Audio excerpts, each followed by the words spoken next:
Dans Scoop cette semaine, tout Hollywood en parle. Pamela Harrison va-t-elle quitter Brad Wilson pour le chanteur des Steads avec la vie de vacances à Rio de Janeiro? Et couple, délinquance des enfants.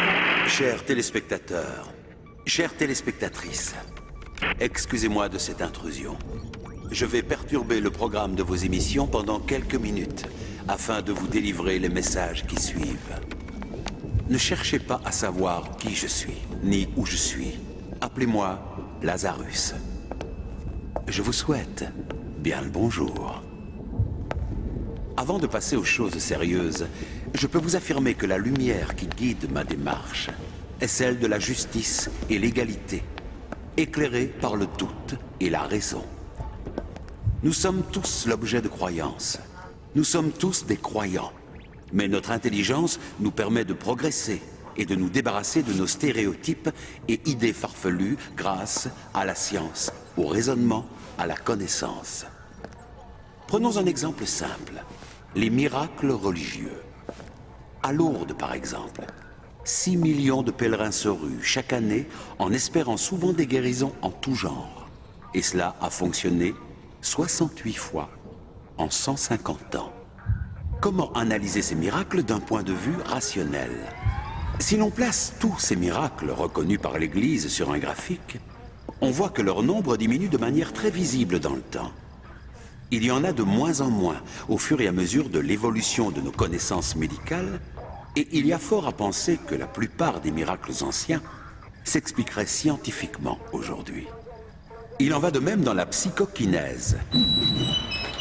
La faculté de soulever par exemple des objets par la pensée. Nos ancêtres pensaient que c'était possible pour des charges très lourdes comme des statues de pierre. Puis on l'a cru, mais pour des charges de moins en moins lourdes au fur et à mesure que le temps est passé et que nous sommes devenus moins crédules. Mais revenons à Lourdes. L'Église reconnaît pour ces 150 dernières années 4 guérisons miraculeuses. Cela nous donne un taux d'une guérison pour 250 000 visiteurs malades passés par la grotte. Mais il se fait qu'à l'hôpital également, il y a des guérisons non expliquées ou encore mal expliquées par la science. On en a relevé 1550 entre 1864 et 1992. Rapporté au nombre de malades hospitalisés, cela nous donne un taux de 1 pour 300 000. Presque autant qu'à Lourdes. Mais le hasard de ces guérisons n'affecte pas tous les hôpitaux de la même façon.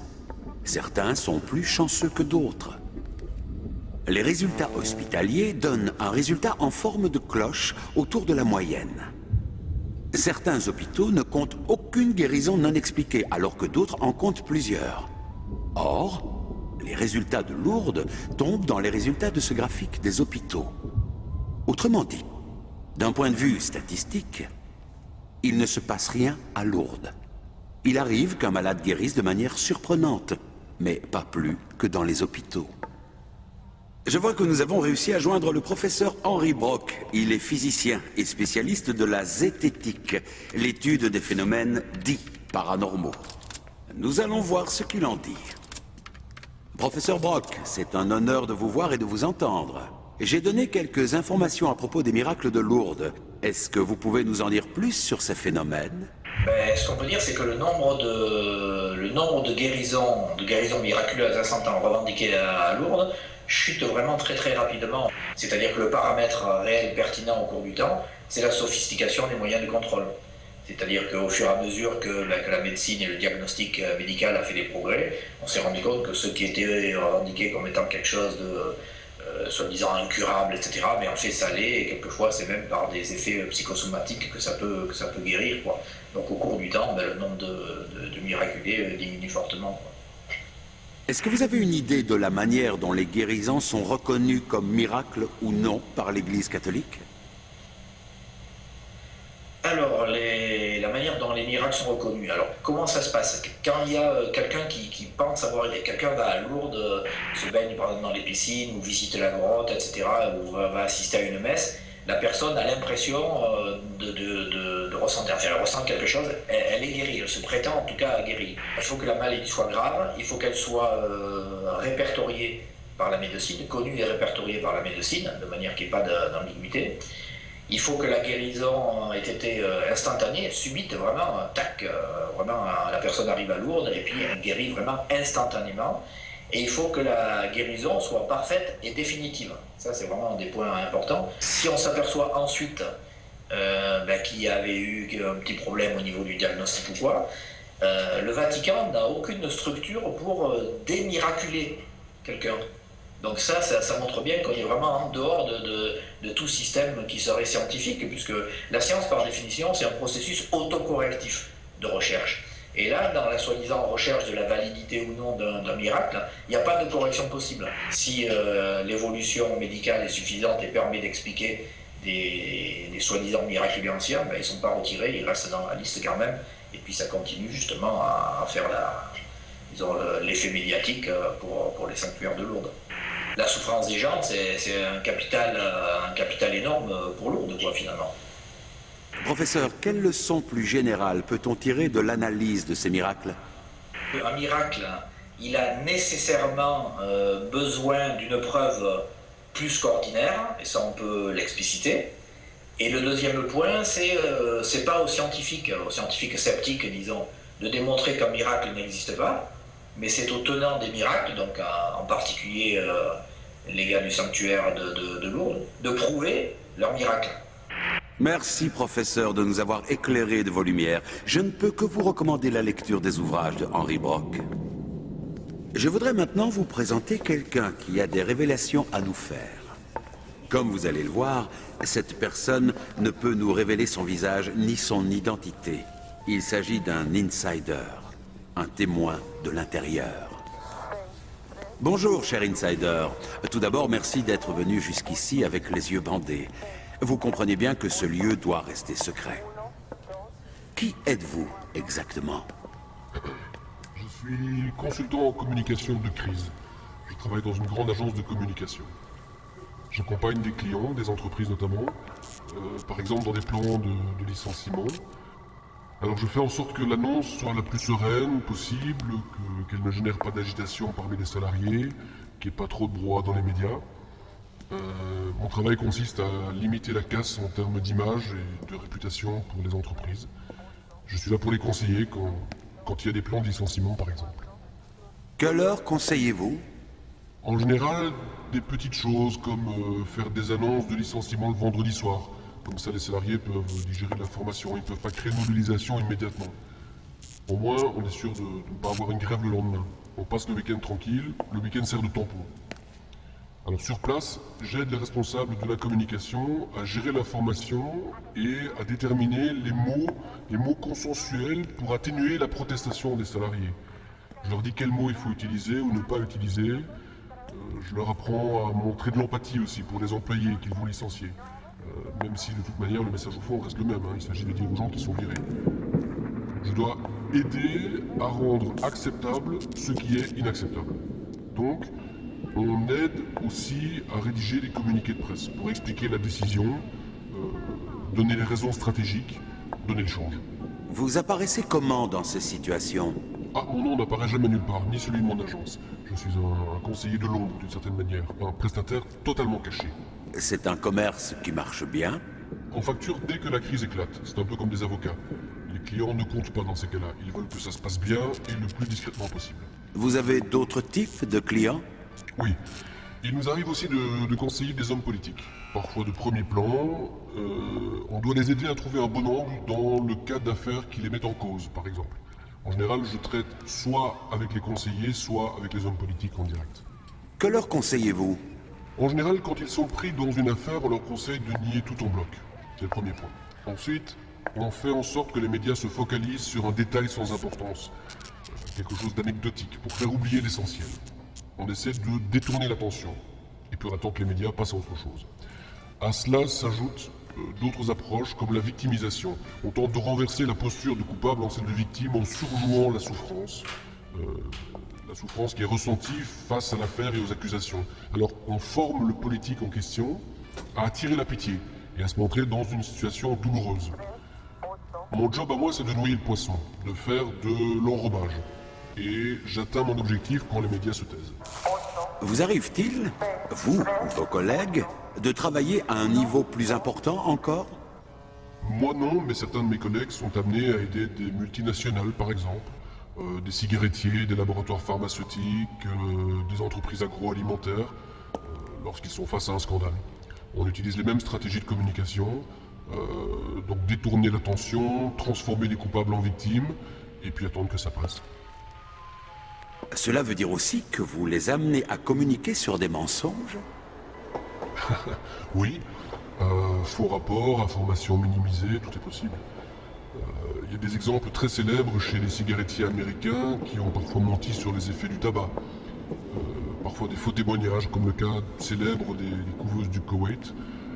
C'était une jeune femme qui avait témoigné des atrocités des soldats irakiens qui tuaient des bébés au Koweït pour voler les couveuses à l'hôpital. Alors le témoin a parlé devant le Congrès américain et alors son témoignage a permis de faire entrer les États-Unis dans la première guerre du Golfe. Ça faisait partie d'une stratégie de communication. Ce témoignage, il était totalement faux. Et la jeune femme qui prétendait être une infirmière au Koweït, c'était en fait la fille de l'ambassadeur du Koweït à Washington. Tout ça a été démontré assez rapidement. C'était une très très belle réussite en matière de communication de crise. Une réussite qui a fait des dizaines de milliers de morts. Oui, en effet. Merci en tout cas pour votre franchise. Et bon retour. Chers téléspectateurs, chères téléspectatrices, si vous êtes vous-même un témoin sérieux qui peut nous éclairer sur des pratiques à mettre en lumière, n'hésitez pas à prendre contact avec moi. J'aurai le plaisir de vous recevoir, ici même. Comme nous le voyons par ces exemples, la réalité est souvent plus complexe qu'il n'y paraît. Il arrive souvent que nous nous trompions sur les mots, les expressions, et que nous colportions des stéréotypes qu'il est amusant de démonter. Prenons le mot « délinquance ». À quoi pensez-vous quand on le prononce? Sans doute au petit voleur, au petit délinquant qui a une image bien stéréotypée.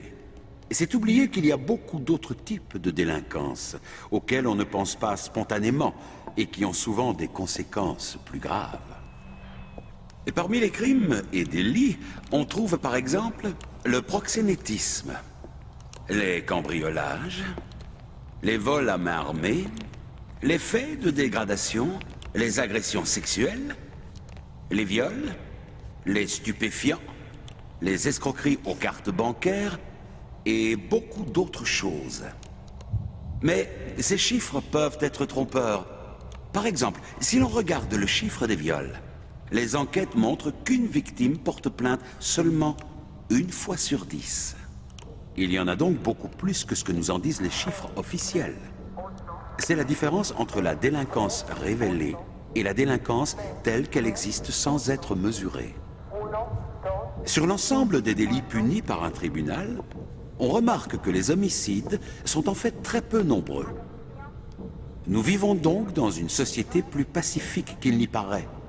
On n'a jamais aussi peu assassiné qu'à notre époque. On pourrait comparer les coûts pour la société de quelques formes de délinquance. Par exemple, les accidents dus aux délits routiers, les fameuses fraudes aux prestations sociales des particuliers, la fraude sociale des entreprises, les voitures brûlées, tellement médiatisées, et surtout l'évasion fiscale. Nous voilà très loin de notre stéréotype du délinquant tellement vu à la télévision. Mais pour être honnête, il faut avouer que ces chiffres sont seulement indicatifs, car on trouve dans la documentation des informations extrêmement contradictoires selon le point de vue des auteurs et des institutions. Et pourtant, voilà ce qu'on nous en dit. C'est la nouvelle terreur des commerçants dans les quartiers touristiques de Paris. Ils ont une dizaine d'années, surgissent en bande dans les cafés et jouent sur l'effet de surprise pour voler tout ce qui traîne sur les tables, les téléphones portables et les portefeuilles. Des enfants qui peuvent aussi vous détrousser quand vous retirez de l'argent à un distributeur. Vous allez le voir, ces gamins sont un casse-tête pour les policiers. La razzia des enfants voleurs, c'est un reportage de Pierre Cresson pour Kamikaze Productions. Je vais maintenant appeler Monsieur Laurent Mucchielli. Il est sociologue et directeur de recherche au CNRS et spécialiste de la délinquance. Je vous recommande vivement la lecture de ses ouvrages. Bonjour, monsieur Mukeli. Bonjour. Je viens de tenter de montrer combien la délinquance est un problème complexe et très sujet aux stéréotypes. Quels sont ceux, le plus souvent, véhiculés à propos des délinquants? Ce dont on parle le plus, ce sont essentiellement les délinquances ou les déviances des milieux populaires. On parle beaucoup moins des autres, on voit même jusqu'à parfois présupposer ou laisser penser en n'en parlant pas qu'elles n'existent pas, ce qui évidemment est faux. On peut prendre plusieurs exemples de ça. À tout niveau, on va parler, par exemple, des questions de drogue uniquement sous l'angle des quartiers populaires. Où de fait on va trouver concentré un certain niveau du trafic, le premier étage en fait du trafic, mais on ne va pas parler du reste. Et puis on ne va pas parler des reventes et des trafics qui forcément dans les autres milieux sociaux où par ailleurs on consomme autant, si ce n'est davantage, de produits. En particulier des produits les plus chers, type cocaïne. Donc ça c'est totalement invisible, où ça sort sous l'angle du fait divers exceptionnel. On apprend que tel journaliste vedette est cocaïnomane depuis 10 ans. Bon, c'est son problème à lui, au fond. Voilà. Comme si c'était des phénomènes tout à fait exceptionnels, alors que de l'autre côté, ce serait un phénomène propre à des groupes entiers de population. Et on se demande donc, on est amené donc à se poser deux questions.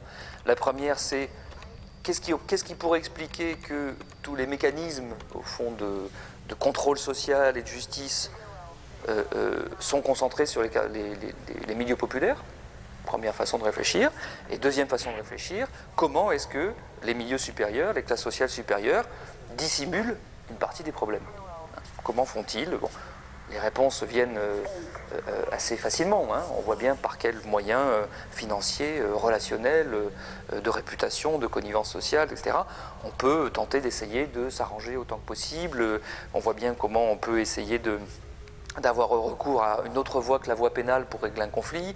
On voit bien comment, lorsqu'on est pris dans le pénal, on peut mobiliser des avocats prestigieux qui eux-mêmes ont des capacités d'enquête, etc. Bref, on voit très bien. Hein. Bon. Comment se fait-il que les médias parlent aussi souvent d'une augmentation de la délinquance? Est-ce vraiment le cas? C'est le seuil de tolérance à ces phénomènes qui diminue, et c'est la dénonciation de ces problèmes qui augmente. Ce dont on ne peut d'ailleurs que se réjouir, évidemment. Mais ça change évidemment beaucoup l'interprétation. Vous regardez par exemple les fameuses atteintes aux personnes, hein, les violences physiques ou sexuelles. Leur augmentation au cours des 30 dernières années, on va dire à la louche, leur augmentation sur les 30 dernières années ne correspond pas à une transformation des comportements. Ça correspond en réalité à la meilleure dénonciation de ces points. C'est vrai des viols, par exemple, hein, mais c'est vrai plus largement des violences conjugales. Il n'y a pas plus de violences conjugales aujourd'hui, il y a peut-être moins qu'avant, en réalité. Simplement, là, nous ne le supportons plus. Tant mieux, encore une fois. Hein. Simplement, ces choses-là étaient cachées autrefois. Et pourquoi les médias sont-ils aussi focalisés sur les petits délinquants?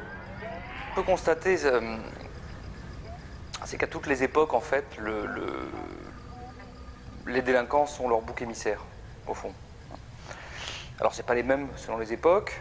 Il y a quand même un point commun sur très longue durée. Il y a un point commun, c'est que le bouc émissaire, c'est bien souvent l'étranger. Il y a un autre bouc émissaire, ou en tout cas une figure classique, hein, qui sont les jeunes. Ceux qui sont, évidemment, concentrés dans les quartiers pauvres.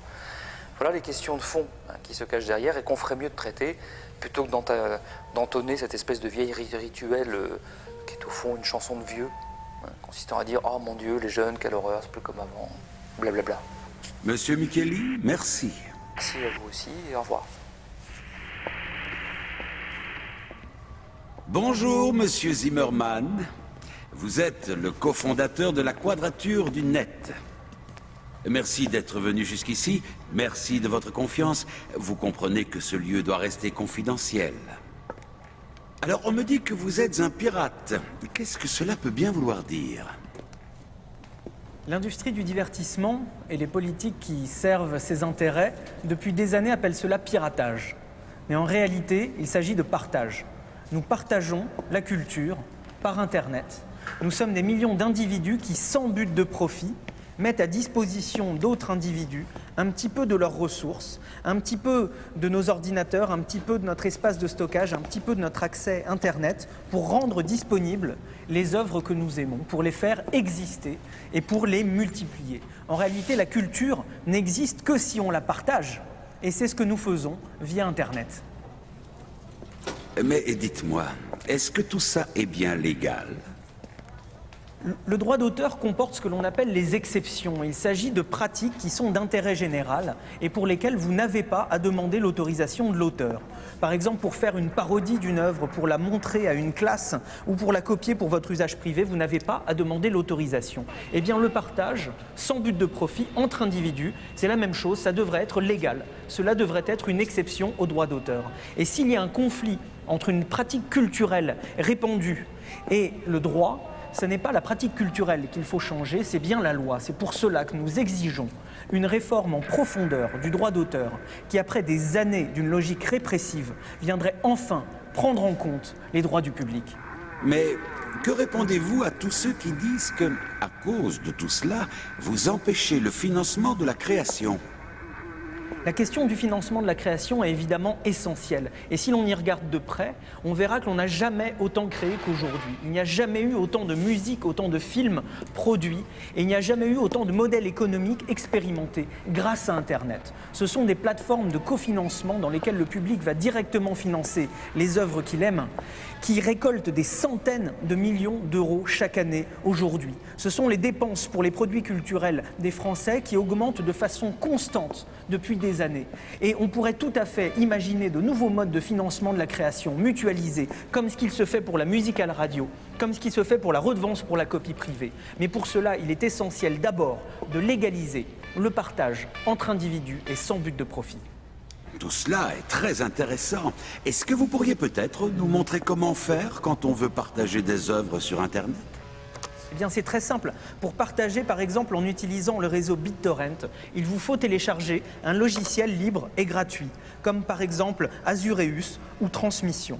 Une fois équipé de ce logiciel, vous vous rendez sur un site index, une sorte d'annuaire, comme par exemple The Pirate Bay ou Kick-Ass Torrent ou torrents.eu, sur lequel vous trouvez une liste d'œuvres disponibles et vous pouvez chercher. Et vous trouvez là par exemple une mine d'or, vous trouvez tout le cinéma de Truffaut, de Murnau, de Hitchcock, vous trouverez l'intégrale de Pink Floyd, l'intégrale de Fela Kuti en un clic. Vous trouverez un fichier .torrent.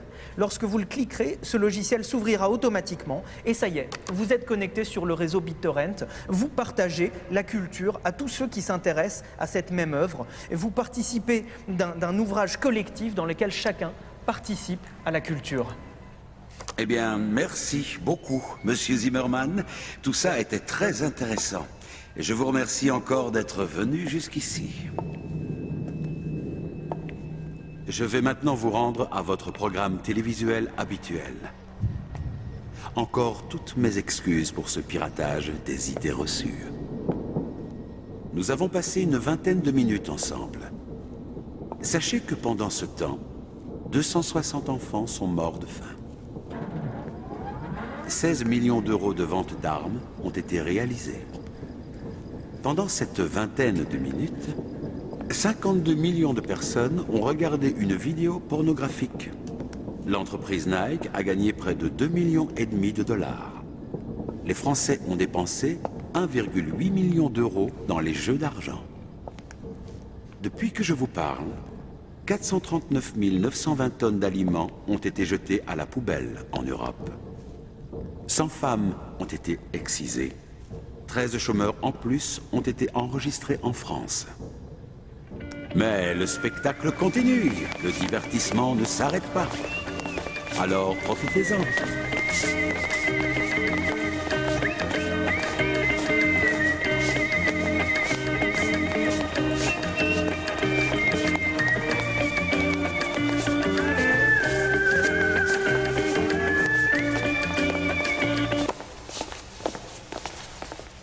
Tant que cela dure, je suis certain que vous me retrouverez facilement sur la toile et sur les réseaux sociaux. D'ici là, que l'égalité et la fraternité vous servent de lanterne, que le doute et la raison vous guident vers la lumière. Mon nom est Lazarus. et je vous souhaite bien le bonjour.